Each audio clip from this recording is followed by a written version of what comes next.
Signing Mbappé to an already Champions League winning squad should have meant one thing: destroying Europe and possibly lifting their 16th Champions League title. But what happened next was total chaos. They stumbled through the group stages of Champions League, lost the Supercopa and Copa del Rey to Barcelona, got dumped out of the Champions League by Arsenal, and right now they sit 4 points behind Barcelona in La Liga. This wasn't supposed to happen. How does a world-class team like Real Madrid, led by a mastermind like Ancelotti, stacked with talent, and powered by a World Cup winner like Mbappé, end up playing some of the worst football we've seen from them in years?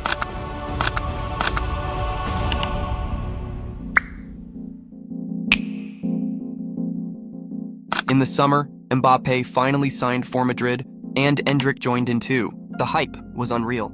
But the wild part is that nobody really questioned it. Everyone was so caught up in ballistering the attack, they completely ignored what was actually missing. You see, Toni Kroos had just retired, and he got the kind of farewell every player dreams of. But even with that perfect send-off, he left behind a massive gap in midfield.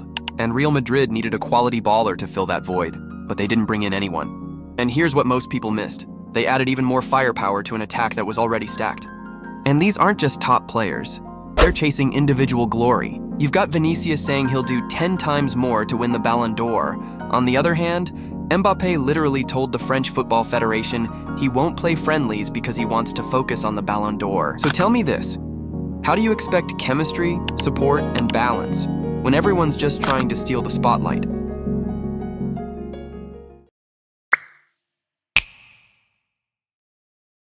Before we continue, if you're enjoying the video, it'd mean a lot if you could like and subscribe. I'm still a small channel and every bit of support really helps. Alright, back to the video. So the season started with a few ups and downs, couple of draws early on, but the real turning point was when Carvajal tore his ACL. After that, they suffered their first loss of the season, and of course it was against Barcelona. From there, things started going downhill.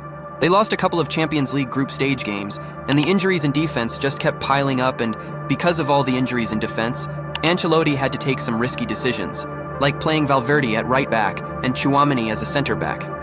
But those moves were made out of desperation than strategy, and it backfired. Alright, enough talk. Let me break this down with an example.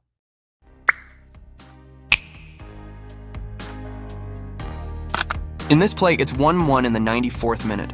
Rudiger has pushed up alongside Mbappé to help an attack, since it's a must-win game for Madrid. But then Valencia win the ball in a dangerous area, and suddenly, it's a 3v2 counter with only 3 Madrid players at the back. Now fast forward a few seconds. It turns into a 2v2, so what happened? Where's the third guy? You see, Valverde, who should have been that third man tracking back, just wasn't there. Don't get me wrong, if Valverde had tracked back properly, this whole situation could have played out differently. You could also argue Mendy's run here isn't great. Maybe he could have handled it better. But personally, I don't think he had many good options in that moment. In this play, you can clearly see both center backs pushing up, but neither Vázquez nor Mendy drops back in time, and that keeps Lewandowski onside. Now watch this. One perfect through ball from Casado, and suddenly it's a 1v1. Lewandowski finishes it with ease. But here's the thing. If you look closely before the pass, both Camavinga and Valverde had a chance to block that passing lane.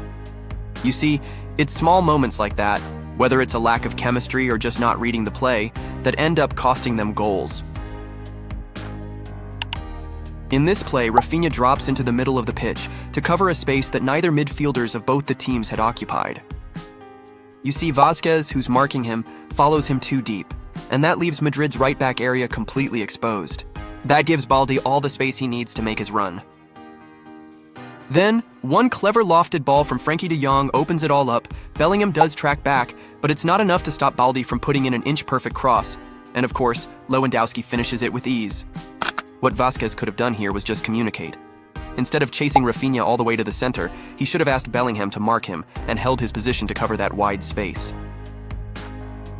Look, I'm not even a Madrid fan, but this genuinely annoyed me. You can clearly see 3 Madrid defenders are already in Barcelona's half. They're throwing numbers forward because they're down 3-0. But then there's Vázquez, standing 10-15 meters inside his own half. And because of that, he keeps Rafinha onside.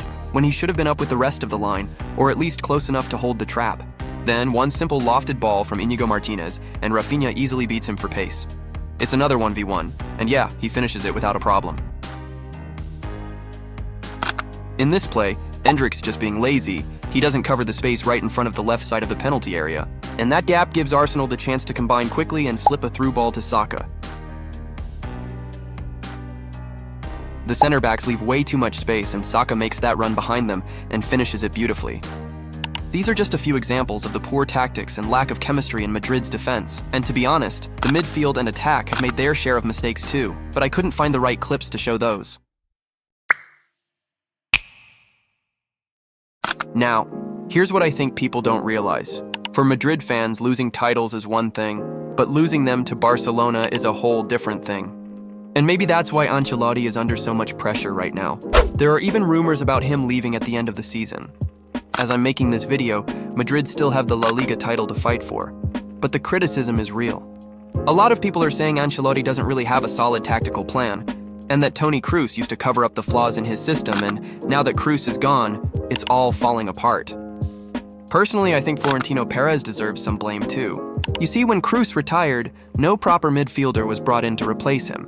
And after Carvajal's ACL injury, everyone expected a new right back, but no one came in. So to me, it feels more like a failure from the whole management, and not just the coach. Anyway, what do you think? What really went wrong with Madrid this season? Drop your thoughts in the comments. And if you enjoyed this video, please leave a like and subscribe. It really helps a lot.